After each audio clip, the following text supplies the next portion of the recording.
નમસ્કાર વિદ્યાર્થી મિત્રો, આજે આપણે ધોરણ 12 પ્રકરણ 2 સ્વાધ્યાયના દાખલા નંબર 2.8 થી શરૂઆત કરીશું. સ્વાધ્યાયના દાખલા નંબર 2.8, બે પ્લેટો વચ્ચે હવા હોય તેવા સમાંતર પ્લેટ કેપેસિટરમાં દરેક પ્લેટનું ક્ષેત્રફળ 6 × 10⁻³ મીટર સ્ક્વેર અને બે પ્લેટો વચ્ચેનું અંતર 3 મિલીમીટર છે. તો આ કેપેસિટરનું કેપેસિટન્સ ગણો. જો આ કેપેસિટરને 100 વોલ્ટ સપ્લાય સાથે જોડવામાં આવે તો તેની દરેક પ્લેટ પરનો વિદ્યુત ભાર કેટલો હશે. સિમ્પલ છે, કેપેસિટન્સ ગણવાનું છે અને એને કેપેસિટર પરનો વિદ્યુત ભાર ગણવાનો છે. તો શરૂઆત કરીએ. અહીં તમે જોઈ શકો છો પ્લેટનું ક્ષેત્રફળ. તો ક્ષેત્રફળ એ બરાબર મૂકશું આપણે 6 × 10⁻³ મીટર સ્ક્વેર અને બે પ્લેટ વચ્ચેનું અંતર d બરાબર 3 મિલીમીટર છે. તો મિલીમીટરને મીટરમાં ફેરવીએ તો શું કરશો? મિલીમીટરને મીટરમાં ફેરવવા માટે ×10⁻³ મીટર, એટલે કે d બરાબર શું થશે? 3 × 10⁻³ મીટર. રેડી? અને કેટલા વોલ્ટની બેટરી સાથે જોડેલ છે? 100 વોલ્ટ સપ્લાય સાથે. બરાબર? તો v બરાબર કેટલા લખવાના? 100 વોલ્ટ. અને કેપેસિટન્સ C બરાબર પ્રશ્નચિહ્ન અને Q બરાબર પ્રશ્નચિહ્ન. તો બે પ્લેટો વચ્ચે હવા હોય ત્યારે કેપેસિટન્સ C0 બરાબર તમને ખબર છે, C0 બરાબર ε0 A/d. તો ε0 ની કિંમત તમે જાણો છો 8.85 × 10⁻12. યાદ ન હોય તો યાદ રાખી લેજો. ε0 ની કિંમત કેટલી છે? 8.85 × 10⁻12. એની કિંમત મૂકી 6 × 10⁻3. નીચે d ની જગ્યાએ મૂક્યા 3 × 10⁻3. અહીં તમે સૌ પ્રથમ શું કરશો? ઘાતનું સાદરૂપ આપવાનું, પછી કેલ્ક્યુલેટરથી જે અંક જે છે, સંખ્યા જે છે એ સંખ્યાનું સાદરૂપ આપવાનું. સાદરૂપ આપશો એટલે 1.77 × 10⁻11 મળશે. 1.77 ને 1.8 પણ લખી શકો, એટલે કે 1.8 × 10⁻11 ફેરેડે. પાઇકો ફેરેડેમાં ફેરવવો હોય તો તમારે અહીંયા 10⁻12 કરવા પડે. તો 10⁻12 કરવા માટે આપણે શું કરવું પડશે? સંખ્યા મોટી કરવી પડશે. બરાબર? કેમ કે -1 કરવી છે તો મોટી કરવી પડશે. -11 ને -1 -12 થાય ને? તો મોટી કરવા માટે 18 × 10⁻12 ફેરેડે લખી શકો. 10⁻12 ફેરેડેને પાઇકો ફેરેડે કહેવાય. એટલે C0 બરાબર 18 પાઇકો ફેરેડે. હવે વાત કરીએ વિદ્યુત ભાર. તમે જાણો છો C, Q અને V આ ત્રણ નંગમાં તમે બે નંગ જાણતા હો એટલે ત્રીજો મળે. તો બે નંગ આપણે મળી ગયા, એક C મળી ગયો અને V તો આપેલો જ છે રકમની અંદર. તો Q = CV. C ની જગ્યાએ શું મૂક્યા? 18 અને V કેટલા આપ્યા છે? 100. તો કેટલું થશે? વિદ્યુત ભાર કેટલો થશે? 1800 pico coulomb. Pico coulomb. PC, P એટલે પાઇકો, C એટલે કુલંબ. બરાબર? 1800 પાઇકો કુલંબ. નેક્સ્ટ સ્વાધ્યાયના દાખલા નંબર 2.9. જો આગળનો સ્વાધ્યાયનો દાખલો 2.8 છે એ જ રકમનો આપણે અહીંયા ઉપયોગ કરવાનો છે. 2.8માં આપેલ કેપેસિટરમાં 3 મિલીમીટર જાડાઈની માઇકા એટલે કે અબરખની પ્લેટ જેનો ડાઇલેક્ટ્રિક અચળાંક કેટલો છે? 6, એ કેપેસિટરની બે પ્લેટ વચ્ચે મૂકવામાં આવે છે. બરાબર સમજો. નંબર A, વોલ્ટેજ સપ્લાય જોડેલો રહે ત્યારે, અને નંબર B, વોલ્ટેજ સપ્લાયનું જોડાણ દૂર કર્યા બાદ દાખલ કરવામાં આવે તો દરેક કિસ્સામાં શું થાય તે સમજાવો. પ્રશ્નને બરાબર સમજો.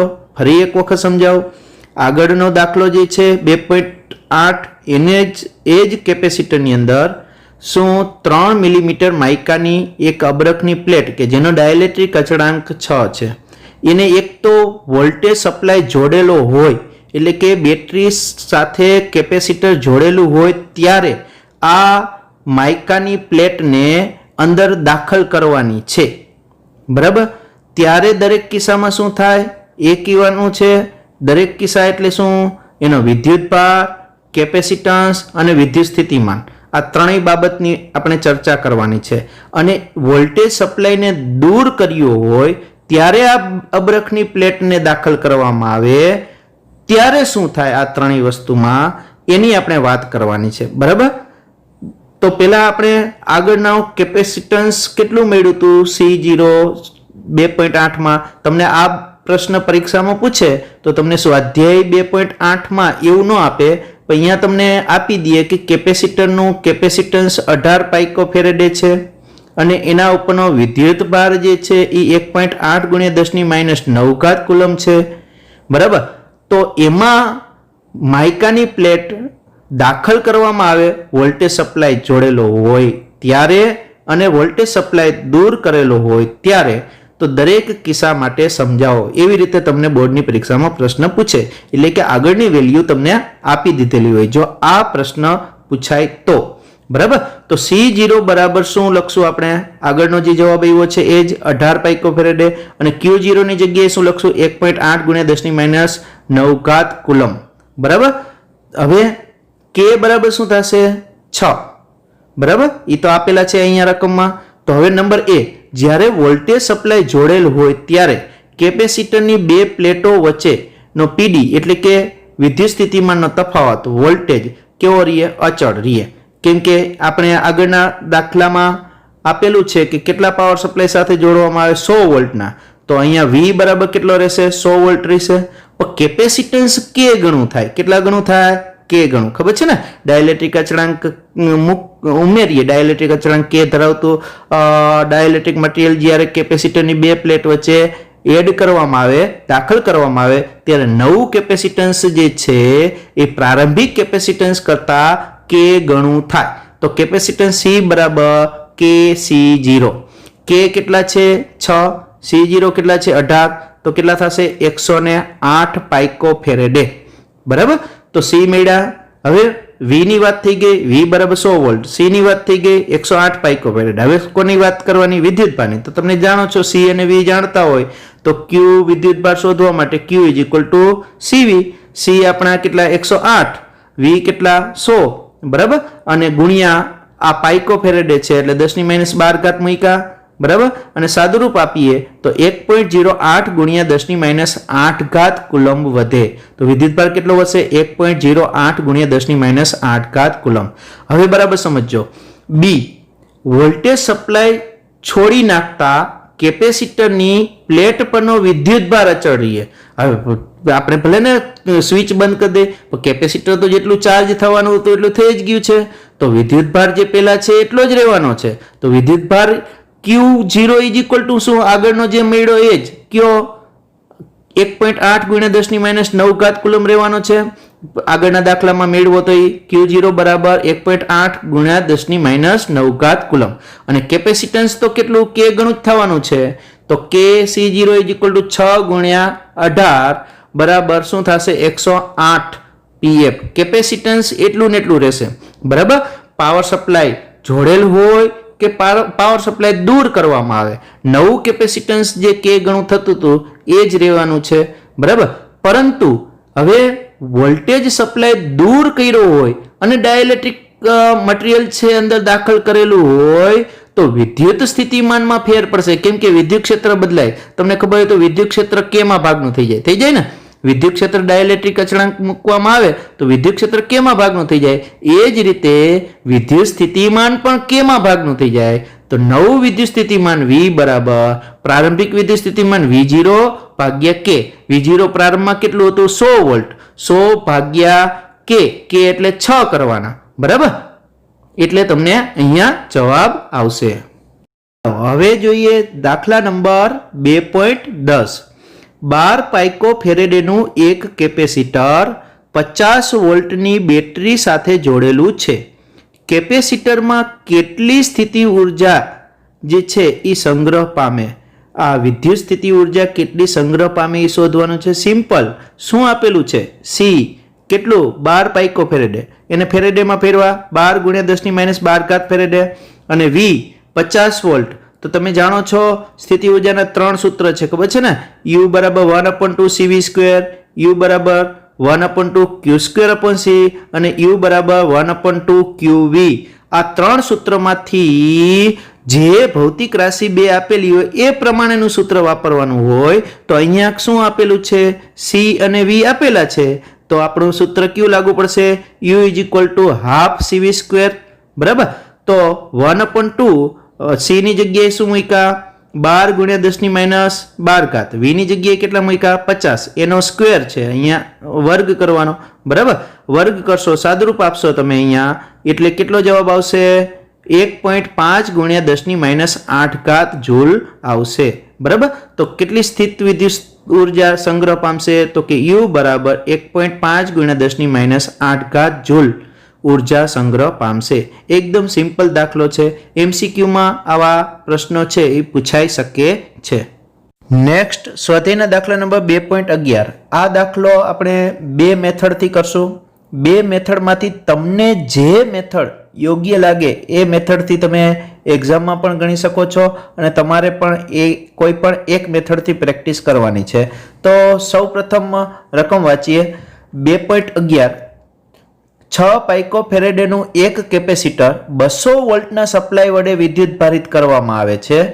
બરાબર સમજો પછી તેનું સપ્લાય સાથેનું જોડાણ દૂર કરવામાં આવે છે અને બીજા વિદ્યુત ભારિત ન હોય તેવા એટલે કે વિદ્યુત ભાર રહિત 600 પાઇકોફેરેડના એટલા જ કેપેસિટન્સ વાળા 600 પાઇકોફેરેડના જ કેપેસિટર સાથે જોડવામાં આવે છે તો આ પ્રક્રિયામાં કેટલી ઉર્જા ગુમાવાઈ હશે ગુમાવાતી ઉર્જા કેટલી કેમ કે પહેલા આપણે કેપેસિટરને વોલ્ટેજ સાથે જોડેલું છે બેટરી સાથે પછી બેટરી દૂર કરીએ છીએ પછી એ કેપેસિટરને બીજા એને જેવા જ કેપેસિટર સાથે સમાંતરમાં જોડશું એટલે આ કેપેસિટર ઉપરથી વિદ્યુતભાર બીજા કેપેસિટર ઉપર જશે એટલે અમુક પ્રકારની ઉર્જા જે છે એ ગુમાવાતી હશે એ ગુમાવાતી ઉર્જા કેટલી હશે એ શોધવાની છે તો સૌપ્રથમ આપણે શું કરશું પ્રથમ કેપેસિટરમાં સંગ્રહિત ઉર્જા એટલે કે પ્રારંભિક ઉર્જા જેને UI કહેશું અને અંતિમ ઉર્જાને UF કહેશું I એટલે ઇનિશિયલ અને F એટલે ફાઇનલ તો UI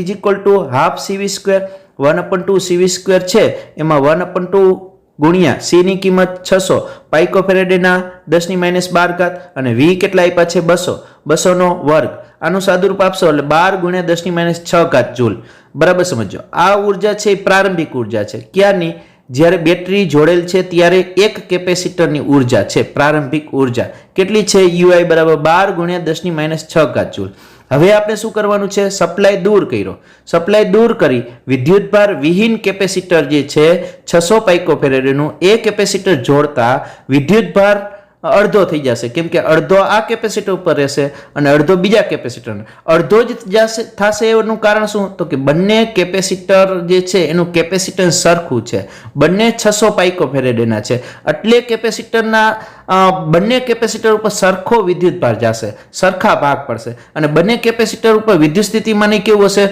સરખું થઈ જશે એટલે કે પહેલા કેપેસિટર ઉપર એ V/2 હશે અને બીજા કેપેસિટર ઉપર એ V/2 એટલે વિદ્યુત સ્થિતિમાનનો ભાગ પડશે બરાબર તો નવો વિદ્યુતભાર શું થશે તો ધારો કે Q' બરાબર શું થશે Q/2 અને V' બરાબર શું થશે V/2 તો નવી સ્થિતિ ઉર્જા બંનેની લેવાની બરાબર સમજો એટલે 2 ગુણ્યા એક કેપેસિટરની ઉર્જા અને બીજા કેપેસિટરની ઉર્જા એક કેપેસિટરની ઉર્જા વત્તા બીજા કેપેસિટર એટલે વધતા કરવાના બદલે આપણે શું કર્યું 2 ગુણ્યા 1/2 Q' V' કેમ કે Q ને V બદલાય છે અહીંયા C નથી બદલાતું Q' V' તો Q' ની જગ્યાએ શું લખશું Q/2 અને V' ની જગ્યાએ શું લખશું V/2 અહીંયા 2 ને 1/2 2 તો કેન્સલ થઈ ગયા એટલે Q/2 V/2 વધ્યા તો Q/2 V/2 ને શું લખી શકાય 1/4 QV લખી શકાય તો 1/4 QV હવે બરાબર સમજો Q ની જગ્યાએ વળી પાછા CV મૂકો Q ની જગ્યાએ CV મૂકશો તો અહીંયા Q ની જગ્યાએ CV મૂકશો એક V તો છે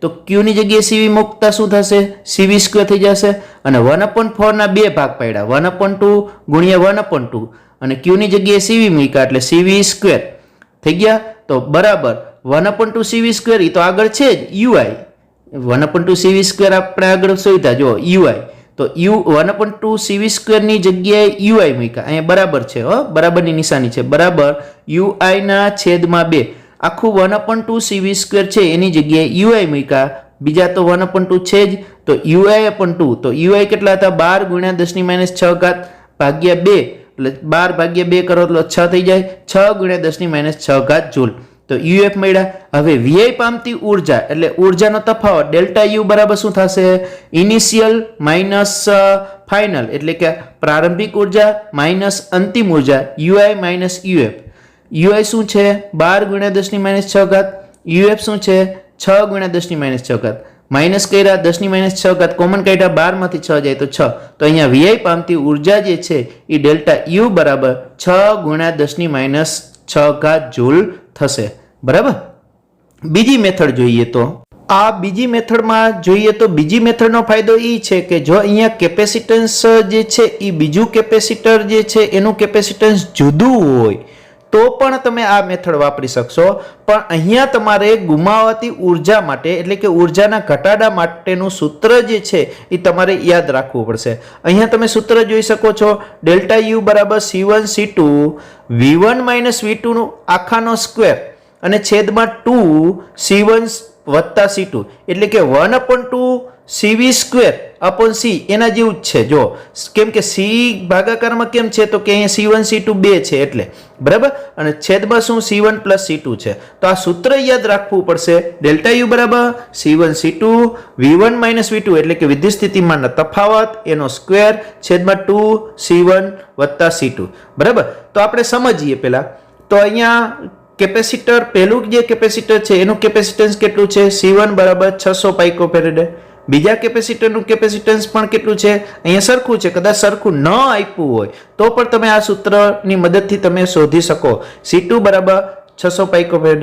હવે શરૂઆતમાં જે આપણે ચાર્જ કરીએ છીએ કેપેસિટર ત્યારે એનું વિદ્યુત સ્થિતિમાન V1 બરાબર 200 વોલ્ટ છે બરાબર પેલા કેપેસિટરનું, અને બીજા કેપેસિટર છે એ ચાર્જ નથી એટલે કે એનું વિદ્યુત સ્થિતિમાન પહેલેથી જ કેવું છે 0 વોલ્ટ છે બરાબર.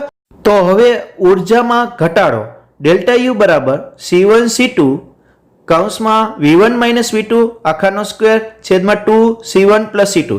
આ જો સૂત્ર યાદ રહીએ તો આ મેથડ છે તમને એકદમ સરળ પડશે. C1 ની જગ્યાએ કેટલા મૂકવાના છે 600 ગુણ્યા 10 ની માઇનસ 12 ઘાત કેમ કે પાઇકો ફેરેડમાં ફેરવા. C2 ની જગ્યાએ 600 ગુણ્યા 10 ની માઇનસ 12 ઘાત V1 ની કિંમત 200 માઇનસ 0 બરાબર છેદમાં શું 2 અને બંને કેપેસિટન્સનો સરવાળો એટલે 600 ગુણ્યા 10 ની માઇનસ 12 ઘાત વત્તા 600 ગુણ્યા 10 ની માઇનસ 12 ઘાત બરાબર. અહીંયા સાદું રૂપ આપશો, અંશમાં બધો ગુણાકાર છે, છેદમાં 600 ને 600 સરવાળો છે એટલે 1200 થશે અને 10 ની માઇનસ 12 ઘાત કોમન કાઢ્યા એટલે 1200 ગુણ્યા 10 ની માઇનસ 12 ઘાત છેદમાં છે અને 2 છે.